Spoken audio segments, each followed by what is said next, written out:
We will get back to archives and we will visit Hungary, Israel, Estonia and Poland to see what kind of centralized digital projects of the national libraries they have in their countries and discuss why is it so important to have the standardized strategies. So we will welcome on stage Sándor Biszak, Eyal Miller, Riin, Olonen and Sonia Wronkowska, and the discussion will be moderated by Piotr Rydzek. Hello, ladies and gentlemen. We are at Digital Culture 2018, and this session called Digital Heritage. And the slogan for this year's edition is Hybrid Matter. And digital libraries are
For example, from Krakow and Warsaw, there are over 200 postcards from Warsaw, which you can browse using a map. So you can just zoom in, and then it's also developed together with the community to directly place the postcard where it belongs on the map.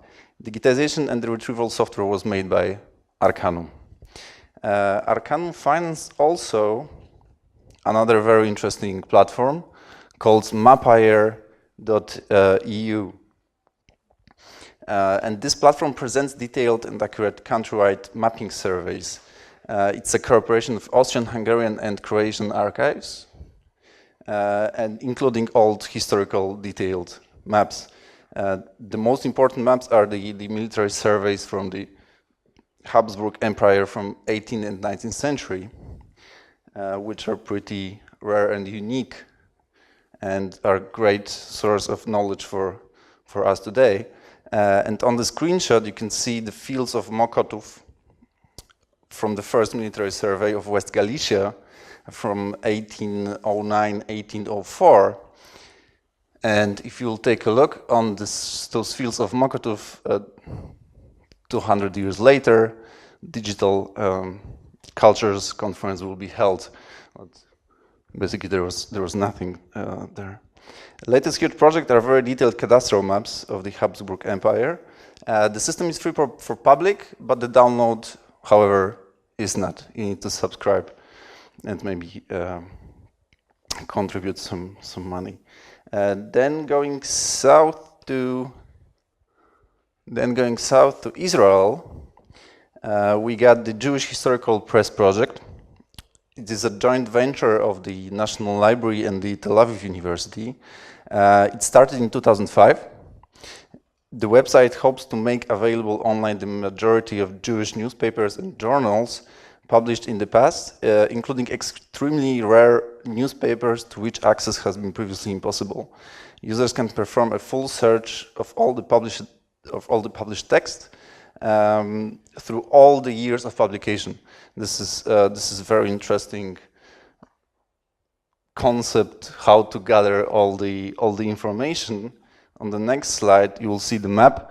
This map covers only Europe, but shows the sources of the newspapers, so the cities where those newspapers were published. There are also titles from Russia and United States. There are over 320 newspapers, which equals to 2.3 million pages.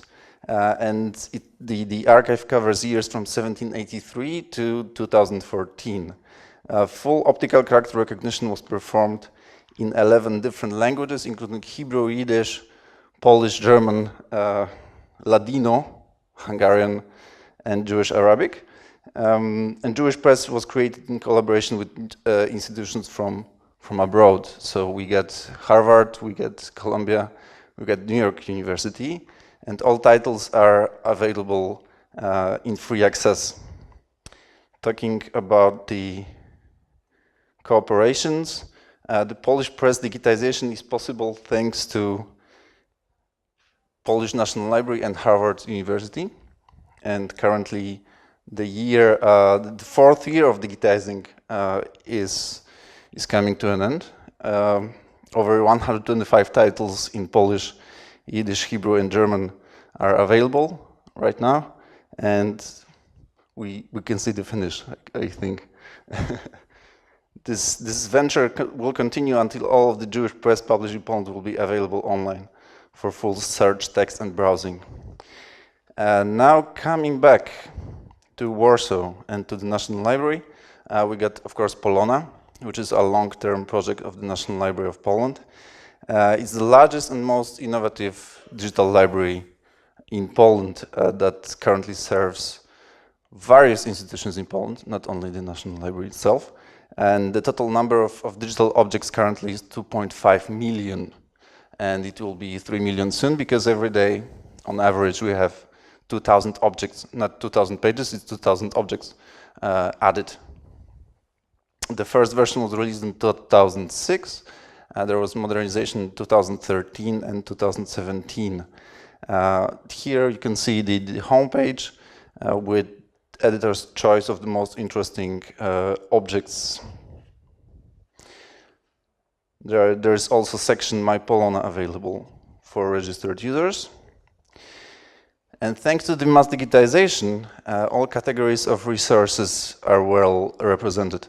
We get periodics, books, ephemera, postcards, photographs, scores, prints, drawings, maps, atlases, and manuscripts. Digitization suggestions are also considered from the users, so you can all contribute if you want to have something published on Polona and share this. There is a special panel dedicated to press, where you can just choose the title and then using calendar check the issue from this very specific day. The notable institutions contributing to Polona are listed here. Currently on the left top side you can see the Patrimonium. So it's a cooperation of the Polish National Library and the Jagiellonian University. The policy of Polonex is extremely open, so all public domain and free license documents can be downloaded freely in full resolution, and there is no restriction how to reuse them. So it opens new possibilities to create digital culture. High standards of digitization are maintained, and the interface is being also constantly improved. Two ongoing EU-funded projects will have significant impact on Polona. It's Omnis and its Patrimonium. Patrimonium itself aims in making available 1 million objects from the collections of National Library and the Jagiellonian University. And Omnis project is about improving and rebuilding the repository of Polona. Both projects will be finalized by the end of 2019. Okay, so that was the presentation. Now we'll continue with the discussion. So maybe you can grab the microphones.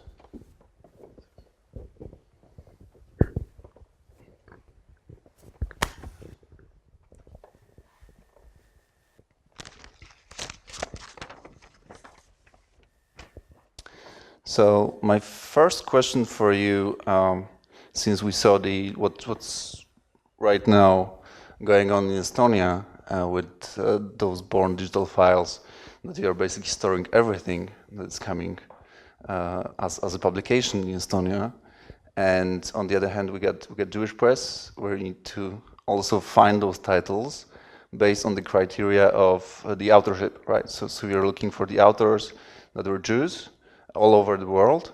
My question would be how to select and collect items for the digital library. Is it just really collecting everything you have for the national libraries, or you also need to focus on specific objects, titles, and items? Maybe Riin will start with you. Hello. As a national library, and together with a new legislation, what concerns Estonian printed publications and archiving these on printed form and in digital form. So it doesn't matter what kind of publication it is. We need to collect it, we need to preserve it, we need to make it available with these access permissions that copyright holders give us. And of course, when we are talking about different projects to digitize in some time period on some topic, then we can talk about selection, because we don't have resources to do everything at once. So we need to prioritize what we do now and why. And the usual way for libraries is still about preservation. If the printed newspapers are on paper which is fragile, or print which is fading, we need to digitize these first, because otherwise we just lose this original set that we don't have anything to digitize anymore. And of course, materials that our users are using very actively. For example, when the Soviet time ended, and at that time, very much these, like we called the first independent time, very many materials from that time were now very interested to people. So they came and they wanted to read, and it was important to digitize them so that they just don't read it, these originals, so that we don't have it anymore. Yeah. But otherwise, new materials now, we collect everything and preserve everything.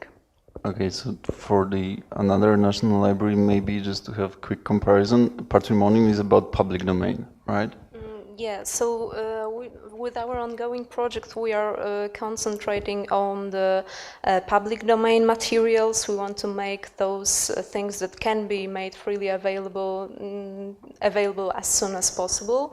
But of course, we as a national library, we are concentrating on our resources, and we do know we want to know censorship, like all materials can be digitized, and with Patrimonium, while digitizing books, we do no selection. It's like the one signature after another, whatever can be freely published in Polona, it is. And also thinking from the perspective of the National Library, we are encouraging other Polish cultural heritage institutions to join Polona, as we did a joint project. We are doing a joint project with the Jagiellonian library, so we are also open to collect as much from the Polish written heritage as it's possible.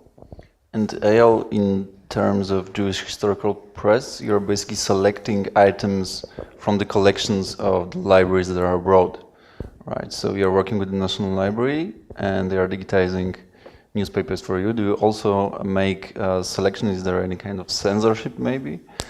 I wouldn't say that it's censorship. First of all, the National Library of Israel, which was formerly called National Library of Israel and the Jewish world, has a dual responsibility in that sense, that it's a national library for a state and collects all of the materials published in Israel, but also it has put itself a goal to collect and preserve all of the Jewish materials and the Jewish people scattered all over the world, from South America to Australia to the Far East, of course all of Europe and North Africa. So we are collecting material from all of these places, historic material, contemporary material. Of course, not all of the material can be digitized, as digitization is much more expensive than just regular collection. And then you ask what is digitized and what is not digitized. I would not call that censorship. It's of course not ideological, but as these are very expensive ventures, we do have cooperations with different foundations and institutions, and of course they have a say. You know, if somebody puts money into something, they say we want this digitized. They can't say we don't allow you to digitize this newspaper for this reason or that reason. But this, for example, what you were talking about, we are now working with Biblioteka Narodowa here, and funded by a foundation in the United States and Harvard University to digitize all of the Jewish press, Polish Jewish press, and not getting into terminology. What is Polish Jewish press? Was it, you said, if it was written by Jews, maybe if the publisher was a Jew, maybe the editors were Jews, maybe sometimes the publisher was Polish, not a Jew, but he had a Jewish audience. For us, that would also be good enough. So we don't have censorship in the sense we do everything, but now we would not, unfortunately, unless we have funding, digitize Jewish press from, let's say, Estonia or from Lithuania, even though Lithuania is more complicated. Sándor, selecting and collecting in terms of copyright. Yes. Yes, I'm a little bit different because I'm a private company. I come from the private company. We are working with Hungarian archives and museums and library, but we have own goal. For example, we would like to collect every Hungarian journals, newspaper, official gazette. So we can digitize everything, and we are ready to digitize and ready to finance everything which is in Hungarian. It's not an easy work. We are working at home in Hungary, but now the last week we digitized, for example, the South American Hungarian newspaper. It's very hard to access to the emigrant journal in United States or South America, but more and more people knows about our project, and they try to help to digitize everything. We have about 30 million pages of Hungarian newspaper, and it's not more than 50 million pages in Hungarian. So I hope that next 2 years we will digitize every Hungarian newspaper. And many times we did everything. For example, we digitized the Hungarian patents, all Hungarian patents. We digitized the medieval charters, all Hungarian medieval charters of the internet. So many things we finished already. Sonia, Sándor mentioned already the digitization. I would like to ask about the quality versus quality. So the quality versus quantity question, because digitization, of course, it's obvious. It was also mentioned in the panel description. Digitization is a must. So you have to digitize to make items accessible, but what amount of work is hidden behind digitization, it might be also enormous. So you need to add meta tags, you need to add descriptions, you need to put this also in process to make this available. What strategies the Olonen choose? So what can you say about this? So the Patrimonium project, for example, is an answer to a certain need of our users that we observe, that they need more and more objects, that for them even often the quality of scan is not extremely important, because they are looking for some information, and they what they want is to have more data. That's but from our perspective, from the institutional perspective, it's crucial to concentrate also on the quality of scans, because we also thought we also think that our scans, our digital objects, have to be, enough quality for like 10 or 20 years ahead, that now we experience the situation that the scans that were done like 10 or 20 years ago are not enough in terms of quality. So we have to find something in between to provide a lot of new digital objects, because that's what our users really want to have, and then we have to provide a high quality of it, because high quality means that we perform a good quality OCR, that the scans will be enough for many years. And of course we face a problem of the storage, because there is a lot of data to store, but then it's not a big problem to buy some new server to store the data.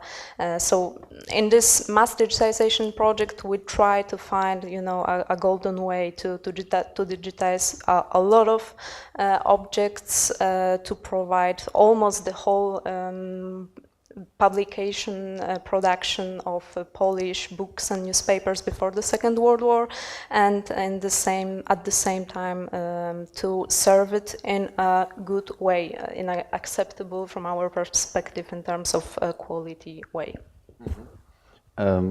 Sándor, in Hungary, we saw that you are digitizing not only books and paper documents, but there are also 3D objects. How does it influence? So the quality, the demand is different when you are scanning map in comparison to scanning book, or when you are scanning glass objects, 3D glass objects. This is the same question basically, but for other types of materials, because it's not limited only to the books and the OCR, because the OCR It's enough if you have 150 ppi. How it looks for other types of materials in digital collection? Yes, I think that the old materials is very pure quality. The printing newspaper is about 100 dpi at maximum. So I think we have to be careful to speak about the quality. In the case of maps, I think the most important point to use maps as a maps, not only the images, but as a maps. It means that we need to make so-called georeferencing for map. Georeferencing means that we can define GPS coordinate for every pixel. And if we decide the GPS coordinate for maps, we can publish it on current map, on current Google map or other maps, and we can compare the Warsaw 200 years ago, and we can see the same place in the current map. And it's very important for historians, hydrometric, where the river was flowed, where the glacier was in the high mountain, and I think it's very important to use the old maps. And it's very extremely that the Habsburg, the Austrian, made the best maps in the past. It surprised to me that they made maps everywhere. The Warsaw was not the part of the Habsburg Empire. The West Galicia was not part of the Habsburg Empire. That they made a very beautiful, exact, precise maps in the beginning of the 18th century. So this is our main task, to collect every old maps from Europe. Yeah, by the end of the day, those were military surveys, so they were interested more in foreign territories, I believe, than their own. Riin, your plans at Digger cover creating a single interface for all types of materials you have. So Arcanum created a separate platform for maps. Still, at Digger and the other libraries, you can find maps under illustrations. What you can say about the interface? We all know Google. We all know Google search tab. You just put some information, then you get immediately result. It might make people lazy. Does it influence the behavior of the creators of the library interface? No, I don't think so, because we need to be where our users are. We need to be have these options that our users wait from us. It's not important to be extremely difficult, so that we are serious and academic ones and nobody is using.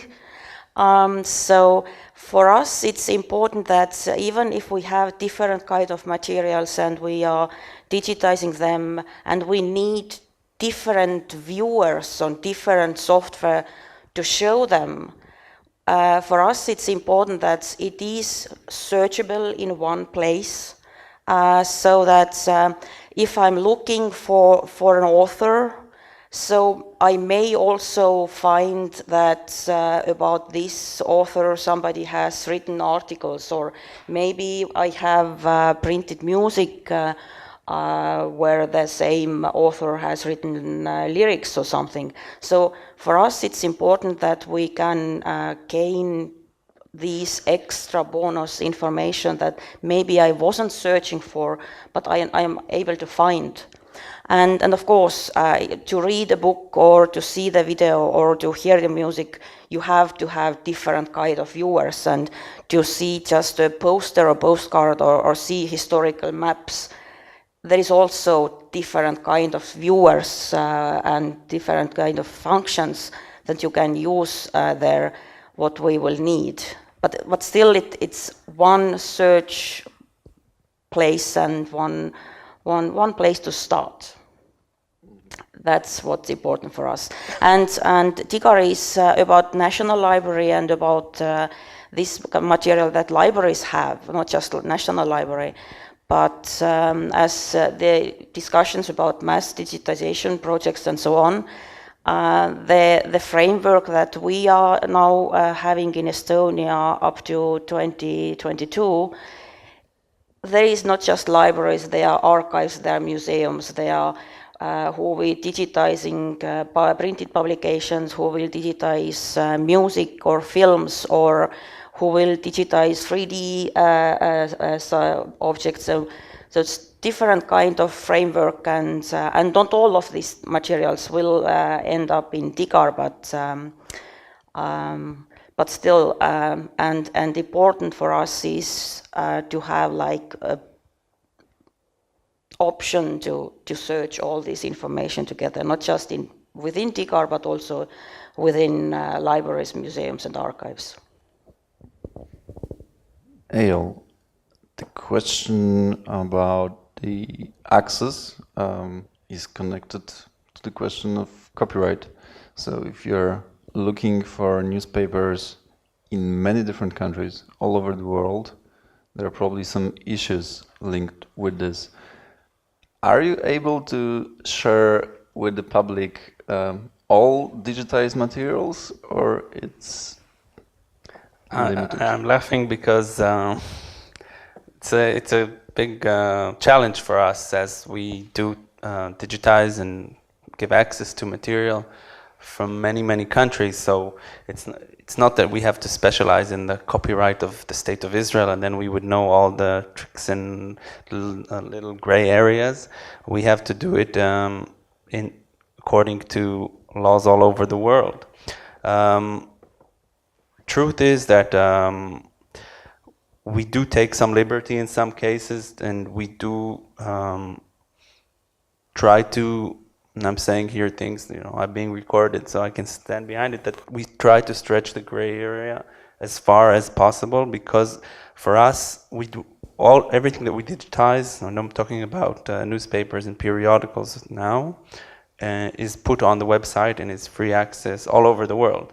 Means we can digitize a newspaper from Argentina or from New York, and it will be online. And of course, it has to be in some way according to the local law. We don't want to violate the local law, but it is a challenge. And I'm not even taking you into the problems. There is a difference between copyrights of books, which is much more simple. You have one author. And copyright and giving access to newspapers or journals, it's much more complicated because there is a legal question. Who do the rights belong to? Is it the publisher, or is it the writer itself, or is it the photographer? One of his photos is in just a random issue. There are a lot of questions, and some of them, when they were not answered for us, it's even better. It means we take liberty, and because we believe that eventually the material should be online, but of course we do not knowingly violate any law or anything else. General question for all of you.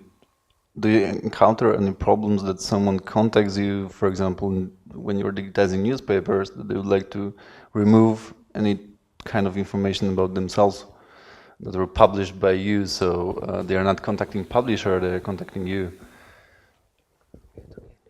Well, I just want to see if I understand the question. If someone has contacted us that, this article is writing something about myself and it's not... Oh, okay. I understand now. You want? What was the question? So I can answer because when we started with the digitizing and digital archive, it was just historical materials, and of course we didn't have that kind of problems. But when we started to collect the current publications, I don't say that it is a huge problem, but we have at least a couple of emails per month.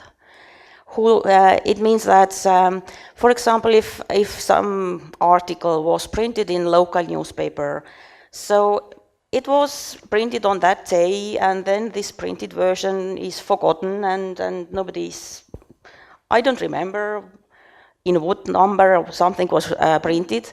But now when we are digitizing or having this material in our digital archive and it's available freely online, then people starting find themselves again and saying, why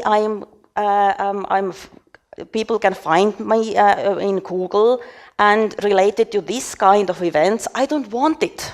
So, and they are contacting us that please put it away, take it away, remove, delete, whatever, do something that people don't find me in Google. So yes, we have these kind of things. And to say what we are doing with these kind of requests. So first reaction is that publishers, because it's mainly about newspapers.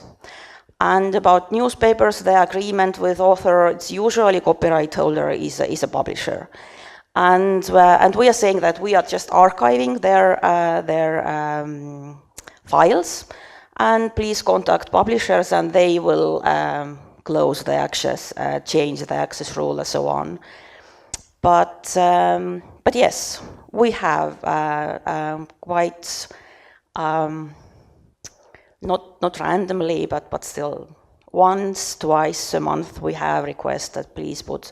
It's not only related that maybe somebody was criminal 5 years ago and now is correct and proper citizen and everything is bad is in the past and they don't want to relate to this kind of events, but there's small things, even in the local newspaper, it's printed the list of people who finished school this year. Some people even have problems with that kind of information. So for us, yes, we have that kind of request.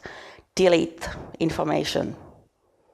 We certainly don't delete, and we don't remove from archive. We just restrict the access. Yes, the serious thing when a killer, after 20 years in the prison, escaped from the prison and send an email that delete the article before 20 years ago in the newspaper. It's a serious question. Yeah, talking about criminals, we also have a situation that the guy who committed plagiarism asked us to remove his book from Polona because it's a document of plagiarism, and he didn't want to. He don't want anyone to find out that he did it. But of course, we are waiting for the decision from the court in those cases, and not delete anything on the user's request. You wanted to hide the proof. So, talking about different types of platforms, there are two approaches. So, on one hand, you can build a unified platform to perform the search in many different types of materials. On the other hand, we got this newspaper collection in Polona where you can browse the titles using the calendar. Jewish press, it's similar. How do you check with the users what the users really need? Do you really need to be 2 steps ahead to serve the content in a way that a user would like to be served? Or this really is the same as with the national libraries and the books, so it's the same engine behind that? For us, it's a different visual platform. You can read books in one viewer, and newspapers and periodicals, it's via a different viewer. Because it has different functions and needs. A newspaper is not a book. It has multiple articles in one page, and it is based on different years, months, days. So I think that it is important in some way to have a separate platform that is dedicated according to this type of material. Of course, it needs to be in the same, I would say, visual language, and unified in some way with other platforms. We are now trying to figure this out, how it should be done. Of course, we are consulting our users constantly and checking their needs. And of course, without sounding like lecturing to them, of course, sometimes users, don't kill me for saying, don't know what they want and don't know what they really need.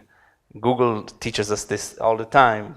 You know, they change a feature and we are like, why did they do that? And then a month later, we don't even remember the feature that they changed. So we are not Google, and we do consult with our users, of course, but anyone here who has come in contact with scholars, library users, knows that if there are 1,000 of them, they have 10,000 opinions, so you need to take that into consideration. So in Polona we also have like one interface for every category of objects, but thus far we are dealing with only visual objects, no audiovisual or sound recordings. But as you mentioned, we have various features for searching, so simple advanced search, full text search, and those features for special categories. And me and my team in the National Library, I think it's a good idea to organize work like that we act parallelly as a product owner for Polona, and we are contributing in the development. And in the same time, we are acting as a help desk for our users, so we constantly have a knowledge what's going on, what bugs are there, and what are the people's needs. So I think having this constant contact and getting feedback, everyday feedback from users saying that they have some problems, that something is not very intuitive for them, is very good for us. So we can, not only concentrate on looking for the other digital libraries and search for some innovative features, but also be cautious about people's real everyday needs, and we have various categories of users, and the community of users is quite good, the community that is around Polona, and they like to give us their feedback. So I think it's a good way to compare those few things together to think about the further development.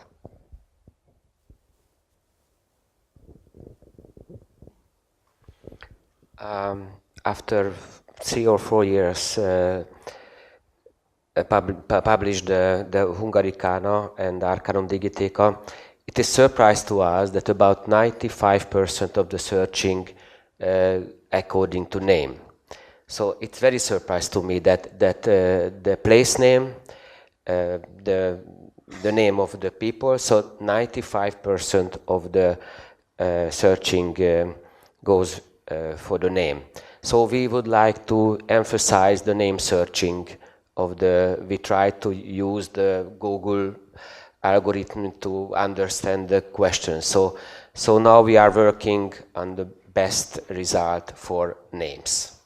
It seems to be a simple, but this is the most important for the public. It's a surprise to me. Yes, and I can say the same, that of course it depends on materials. For example, newspapers, journals, they mostly use just the calendar view because they need to read what is new issues, new news. Then we have different search options to just browse per categories or pre-limit or post-limit, so people are different. Who would like to have like Google search and just find something? Who would like to have more precise search, and we just need to be able to give them that.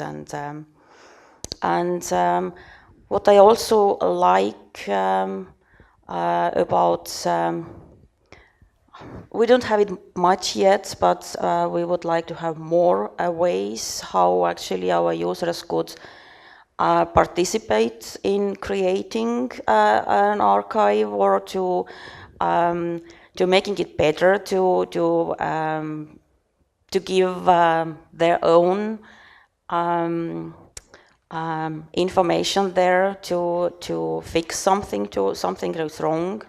Or like I told you earlier, that in our archive we have a function that's about older newspapers or older publications before 1944, where this OCR is not so good, that we are actually allowing for registered users. So, but you don't have to do anything, just register as a user, and they can fix the OCR. So to make it better, so that the search options will be more better, and people are actually sort of competing to each other, who has done more job, and we are sort of monitoring that their work is done well enough, but we are not monitoring and fixing and doing, but just to see that that it's done okay. How can it be monitored? It's interesting for us because we are not doing this at the moment because we are so fearful of giving the public access to really change touch the material itself. So I'm interested in how monitoring works. So basically, there is also a sort of not personally, not the people, but sort of log files and all these changes, what is made, and but there is also community is monitoring them as themselves, and we don't have many reports about people who is doing what they are not supposed to do. But what is more important, you have to register with an actual document as a user, not so that I'm saying I'm Mickey Mouse. Yeah, to verify yourself. And they are doing this work as they're really, that's what you are, this kind of personally identifier, and so people don't tend to make problems when they are so specifically authenticated as a user.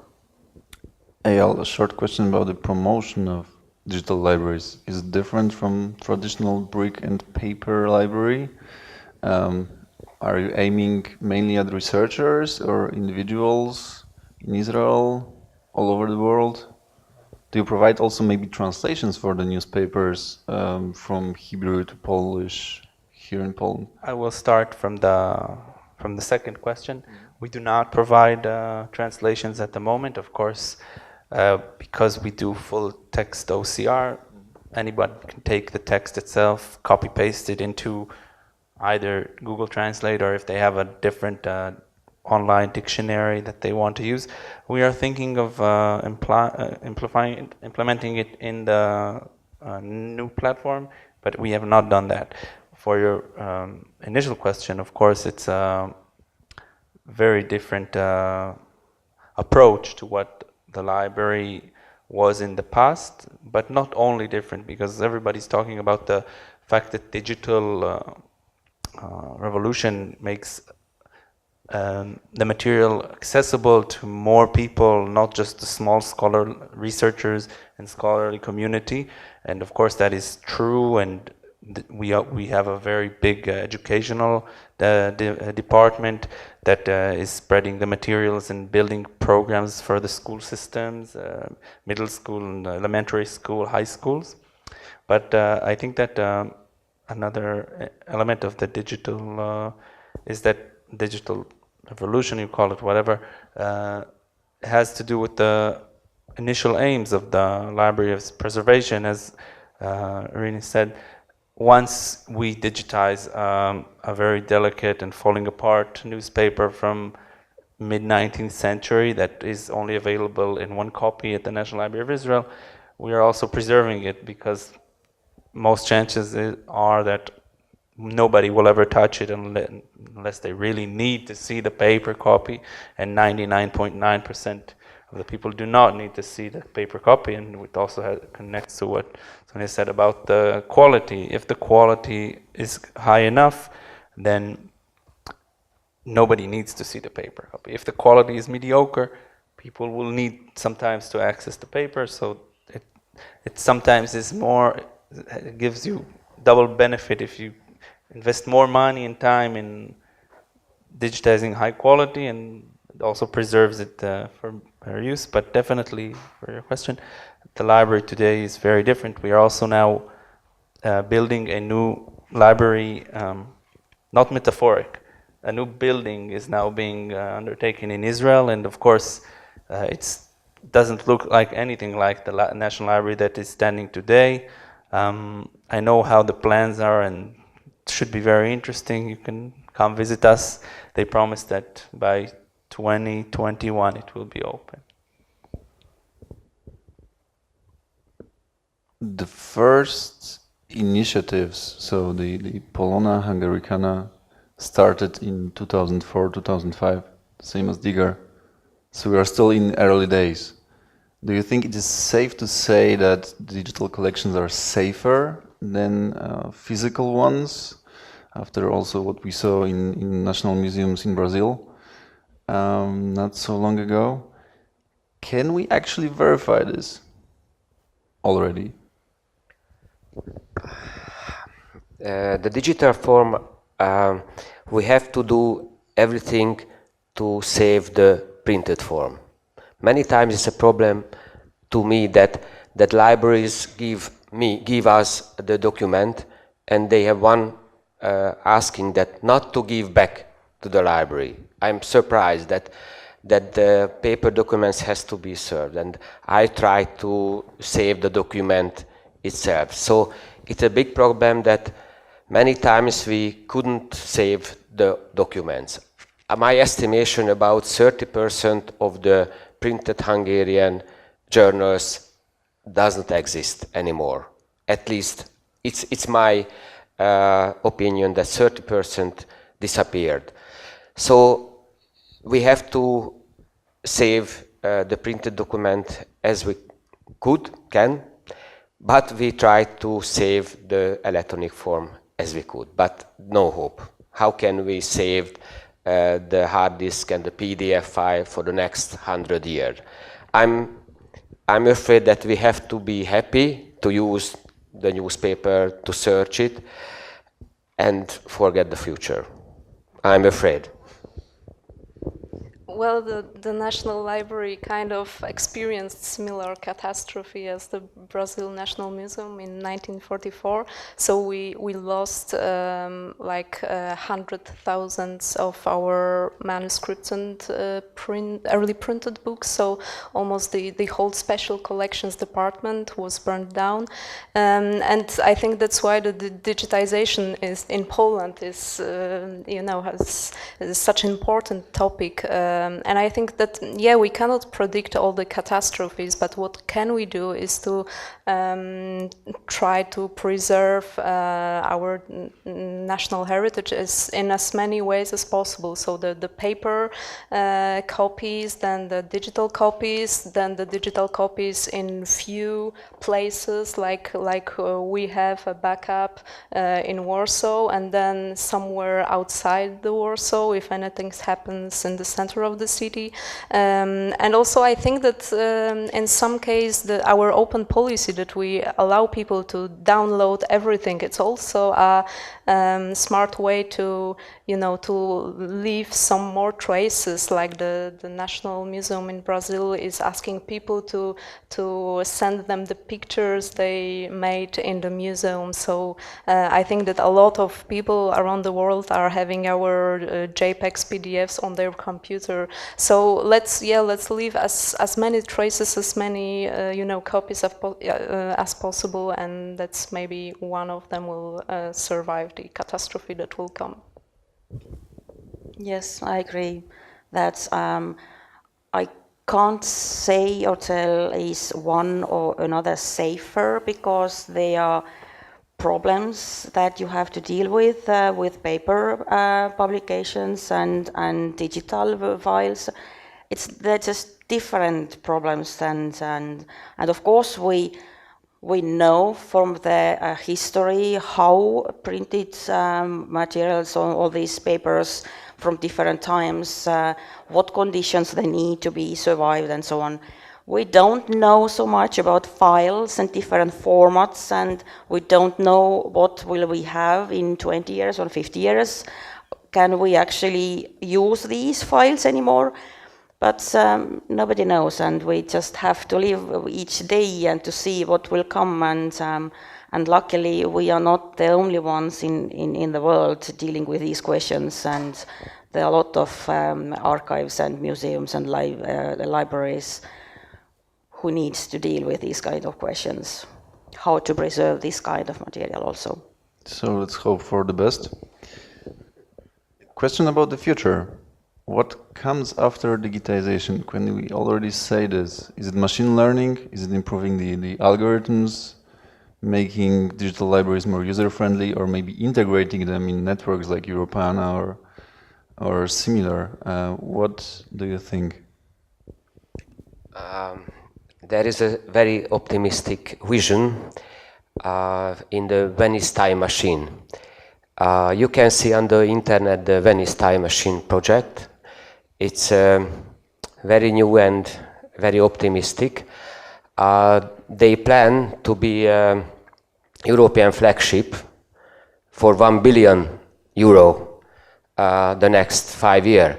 And they plan to digitize, to scan the books without opening the books. The X-ray goes across the books, and the X-ray will read everything, and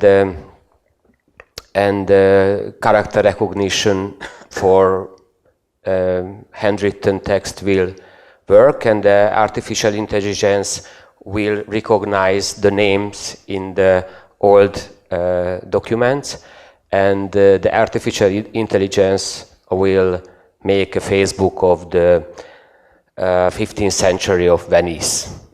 So this is an optimistic version of the future. I will be very happy if the next 5 years I can digitize the cadastral maps of Galicia. It's a long-term project. For us, of course, we have many challenges and ideas for the next few years.